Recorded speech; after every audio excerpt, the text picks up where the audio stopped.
samung khlai jagya klai tongjak jaga no samung thepai hukba khlaini rokni ajimung gunakni khlaini bagui samung khlai tongo jolaibari hukba khlaini rokni ajimung no gunakni khlaini bagui samung khlai tongo tabo hasteni hapang haste hapangni naharmung no chasamung ram bagui samung tangi tongo jolaibari hukba naikungni saktharmung bai khlaiya hukba khlaini rokni hukbani mukding thakete rokno ernani bagui chubachu yafarjagui bo tongo ar bising jolaibari bidansabha kendro o tongnai je hukba khlaini rokni ha ereng klai ta tongthung aboni bagui aro mukding thakete kai hukba khlaini rokni ajimung no gurakni khlaima bagui yatri bargui tongmani mangpili kasai phaikha tini jolaibari hukba naikungni saktharmung bai uttor jolaibari amchaio tongnai Bijoy Shankar Bhumikni 1.30 hectare samung thepajak jagao palm oil buhang bwsa kaijakha krak sala palm oil bagan no berai naikha jolaibari bidansabha kendroni MLA eba মন্ত্রী শুক্লাচরণ নোয়াকিয়া রাজ্য সরকারের horticulture ডিপার্টমেন্টের উদ্যোগে আজকে আমাদের Julaibari RD block অন্তর্গত এবং Julaibari agriculture ডিপার্টমেন্টের আমাদের এসএস সাহেব উনি রয়েছেন ওনাদের অফিসের জুরিডিকশন এরিয়ায় আমাদের একজন বিশিষ্ট কৃষক বলে চলে ওনার জমিন প্রায় 1.33 হেক্টর এই জমিন অকেজুর মতো পড়ে আছে তো সেটাকে হর্টিকালচারের মাধ্যমে পাম অয়েল প্লান্টেশন লাগানোর জন্য উদ্যোগ নিয়েছেন এবং আজকে আমরা ওনার জমিতে এসে দপ্তরের আধিকারিক হর্টিকালচার ডিপার্টমেন্টের এবং এসএস সাহেব রয়েছেন এবং কৃষক যিনি এই জমির মালিক শ্রদ্ধেয় বিজয় শঙ্কর ভৌমিক মহোদয় এবং আমাদের এগ্রিকালচার ডিপার্টমেন্টের স্ট্যান্ডিং কমিটির প্রেসিডেন্ট রয়েছেন এবং আমাদের প্রধান রয়েছেন উপপ্রধানরা রয়েছেন ডিপার্টমেন্টের আধিকারিকরা রয়েছেন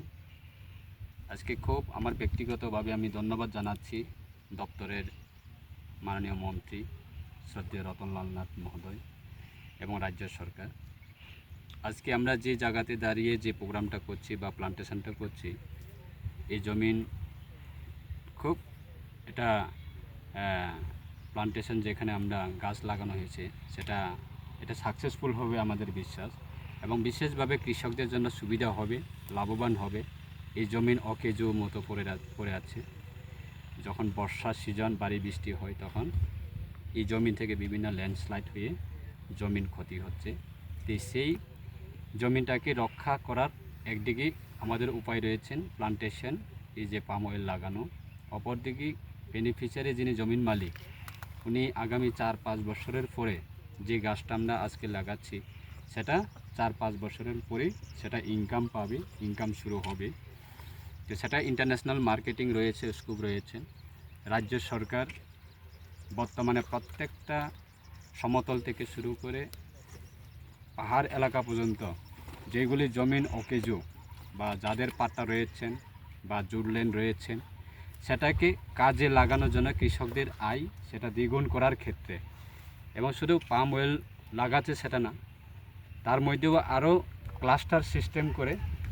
লাইভলিহুড মিশনের মাধ্যমে বা লাইভলিহুড ইনকাম জেনারেট করার জন্য সেখানে বিভিন্ন অ্যাক্টিভিটিস করার উদ্যোগও নিয়ে থাকে তারা এই দপ্তরের মাধ্যমে এই স্কিমের মাধ্যমে তাই আমি জুলাইবাড়ি এনটিআর যারা জুলাইবাড়িবাসী রয়েছেন বা রাজ্য বিভিন্ন প্রান্তে রাজ্যের আমাদের যারা নাগরিক রয়েছেন আমরা সেরকমভাবে আমাদের জমিন আমাদের যে ভূমি সেটাকে আমরা সঠিকভাবে কাজে লাগানোর জন্য আমরা জনসচেতন হওয়া দরকার এবং আগামী দিনে আমাদের যে একটা ত্রিপুরা যে আমাদের যে ল্যান্ড রয়েছেন সেই ল্যান্ডটাকে আমরা বিভিন্ন কালচার বা বিভিন্ন অ্যাক্টিভিটিসের মাধ্যমে বা বিভিন্ন এগ্রিকালচার অ্যাক্টিভিটিসে হোক বা প্লান্টেশন হোক সেরকমভাবে আমরা ইনকাম জেনারেট করে আমরা ইন্টারন্যাশনাল মার্কেটিংয়ের মধ্যে আমাদের ত্রিপুরা একটা সুনাম হবার একটা পরিকল্পনা রয়েছেন সেটা ভারতবর্ষের প্রত্যেকটা সায়েন্টিস্টরা তারা আজকে এক্সামাইন করে আজকে এই প্রজেক্টটা শুরু করছেন আমাদের রাজ্য সরকারের সহযোগিতায় তো অবশ্যই আগামী দিনে আমাদের সৌভাগ্য থাকবে ত্রিপুরাবাসীর জন্য যে কোনো জমিন কৃষকদের নট এ সিঙ্গেল জমিন যাতে অকেজো যাতে না পড়ে থাকে সেই দিকে লক্ষ্য রেখে রাজ্য সরকারের এগ্রিকালচার ডিপার্টমেন্ট সেটা উদ্যোগ নিয়ে কাজ করছেন এবং আশাবাদী আমরা যে আমাদের জুলাইবাড়ি এনটিআর তারা অবশ্যই এই পাম অয়েল প্লান্টেশনের মাধ্যমে আগামী দিনের সুবিধা হবে, লাভবান হবে, ইনকাম জেনারেট হবে, সেটা আমার বিশ্বাস এবং সবাই এগিয়ে আসার জন্যও আমি ব্যক্তিগতভাবে অনুরোধ করছি। সবাইকে নমস্কার।